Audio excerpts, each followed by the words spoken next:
Hey everybody, welcome to Pop Culture Philosophers. I'm Rockin Robbie Billups. It's time for Robbie Rants. Today, the top 10 comic books of 2017.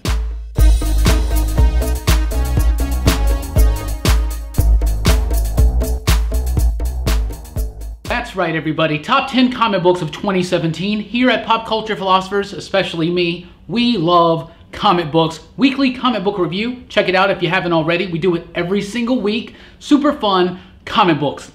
This has been a great year for comic books. In fact, I believe we are still truly living in a golden age for comic books. This might be the most creatively diverse and just there's something out there for everybody. There's so many different types of stories. Superheroes don't necessarily always dominate.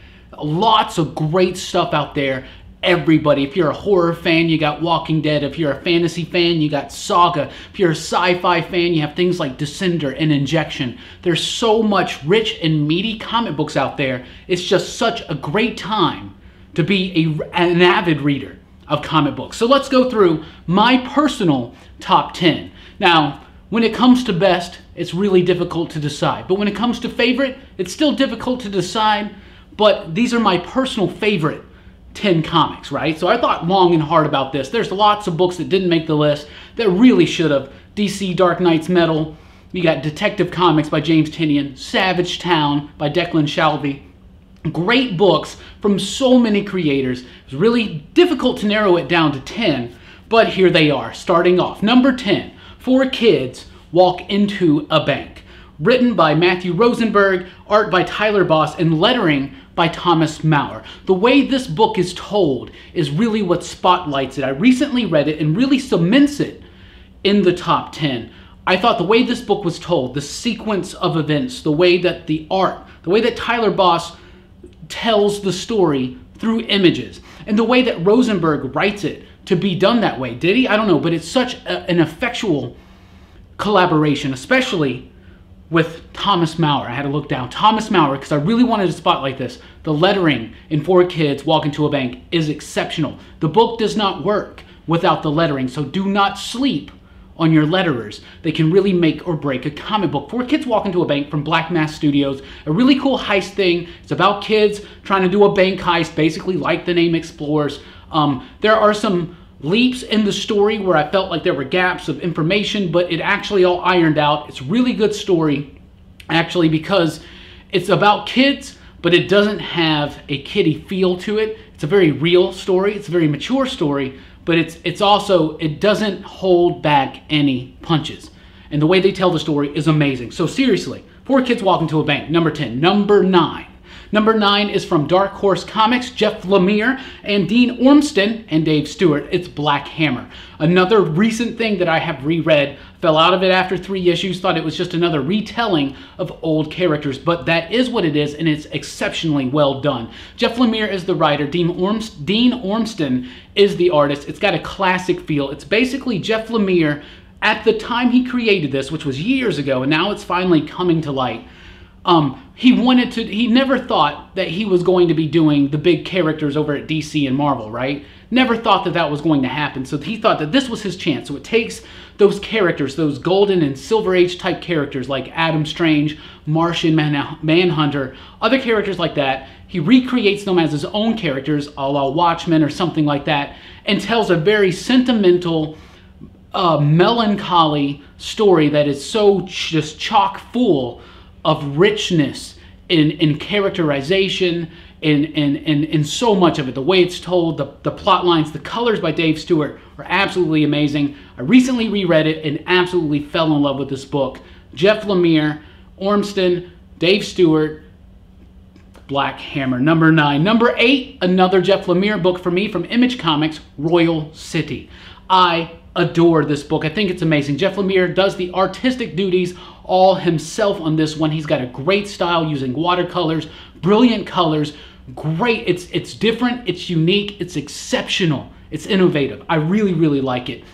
Royal City is a very personal story, it feels, from Jeff Lemire about a small town and a family in this small town that's still haunted by the ghost of one of their lost children, one of their dead children who died a long time ago.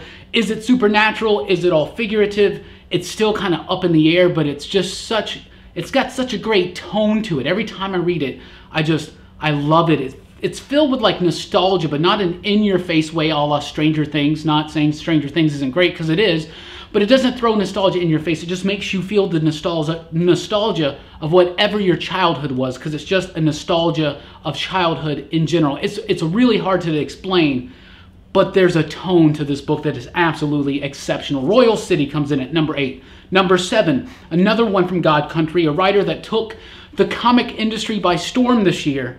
Jeff Shaw is the artist of this book. Donny Cates is the writer. God Country. God Country is number 7.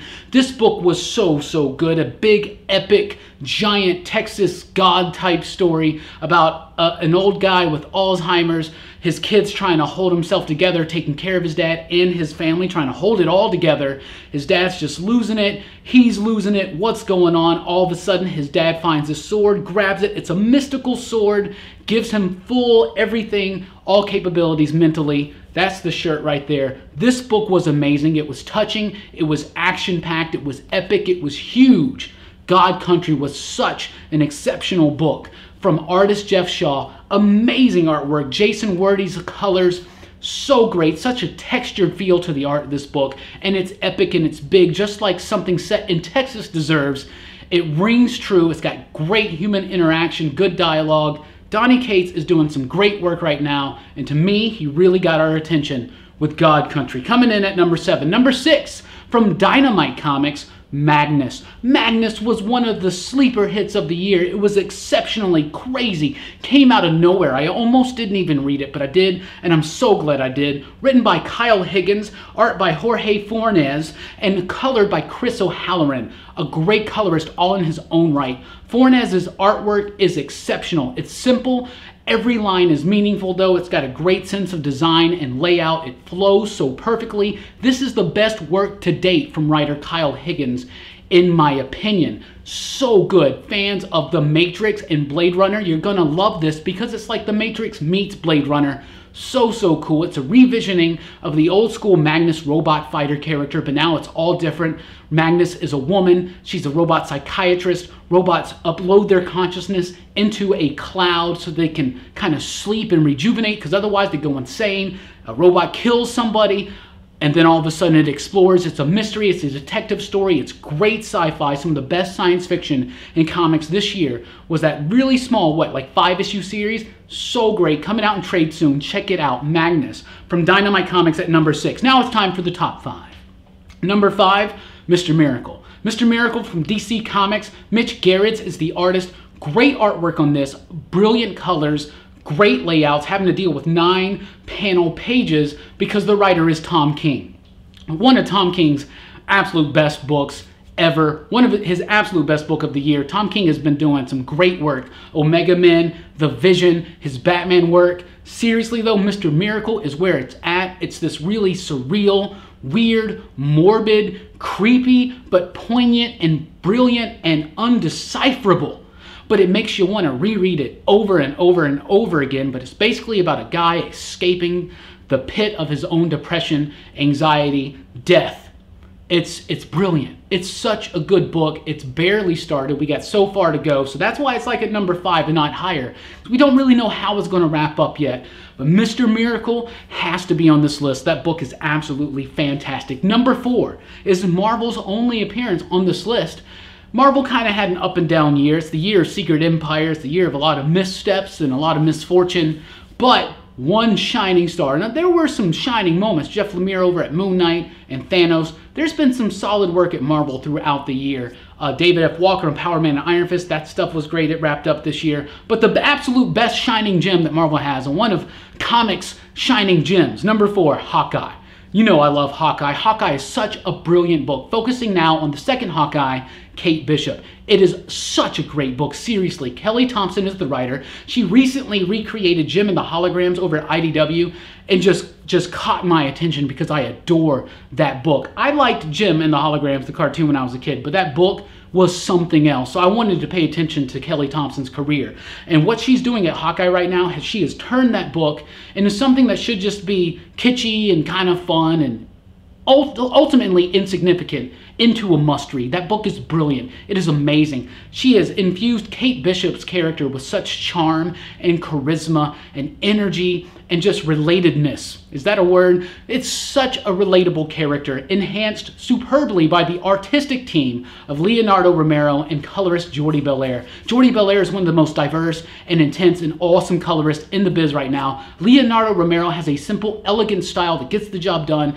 and is also innovative in the way that they tell the story. The team of Thompson, Belair, and Romero together, it's seriously one of the absolute best books. I gotta see them. When Hawkeye ultimately ends, whenever it does, and I hope it never does, I want to see these guys on another book together because it's such a perfect team for a solo superhero book. Absolutely. Number 3, Doom Patrol.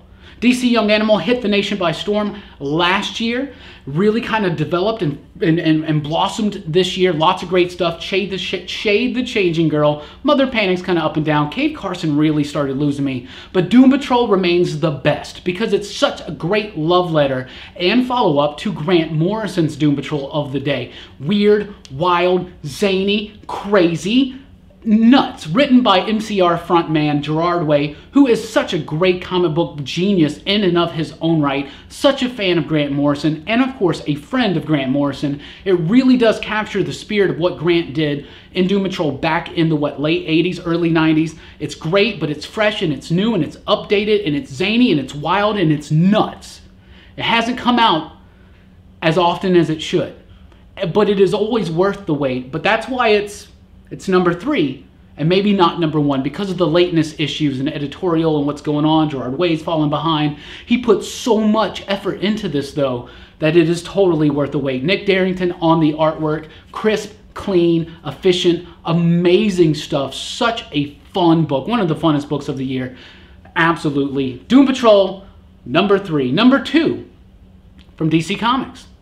It's The Wild Storm. The Wild Storm by Warren Ellis and John Davis Hunt with colors by Ivan Placencia is a updated reboot of that 90s Jim Lee Wildstorm universe, but it's grounded in realistic but still futuristic high-tech type stuff. Government conspiracies, aliens, all this stuff is there. Everything that was inherent in the original stories, but with all the 90s extremeness and flashiness and TNA-ness taken out. It's grounded, it's real, it's like spy thriller, it's like sci-fi high-tech action. It's such a great book. Great action scenes, great characterizations, simple, elegant, effective, hits the nose right, just hits the hammer on the nail perfectly every single time. The Wildstorm is such a treat. Warren Ellis is great at sci-fi books like this. John Davis Hunt's artwork is detailed, it's textured, but it's still free and simple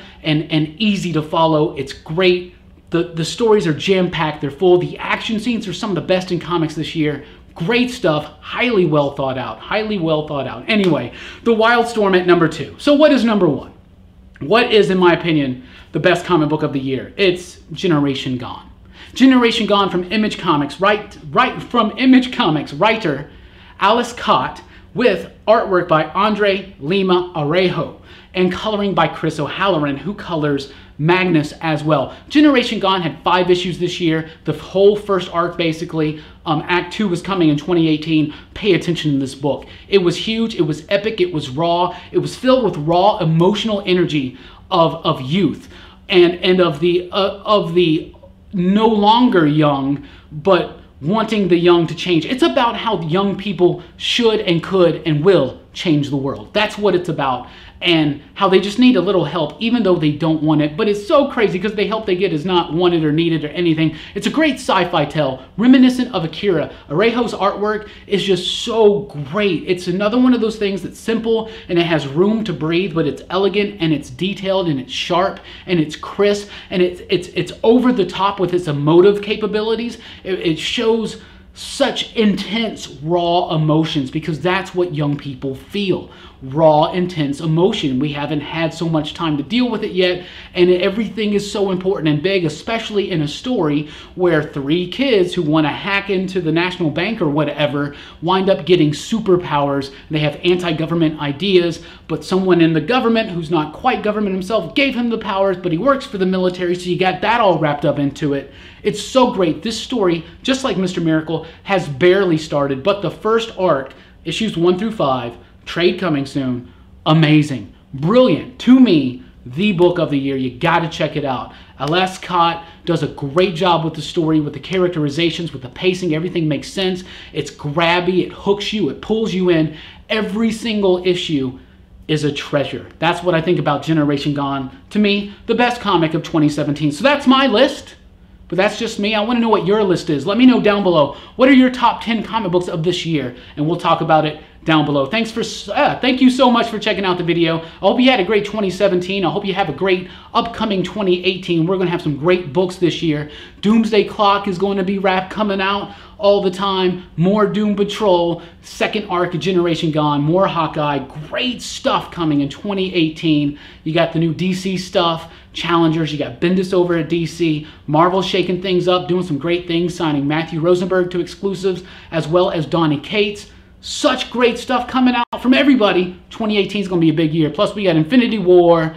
That's going to be one of the biggest movies ever, and it looks amazing. So let me know your list down below. Thank you guys once again for checking out the video. Do follow me on Twitter at Rockin Robbie, and follow PCP, Pop Culture Philosophers, on Twitter at The PCP Show. Thank you guys. Please do like, share, and subscribe, and we'll see you next time. Thanks for rocking with us.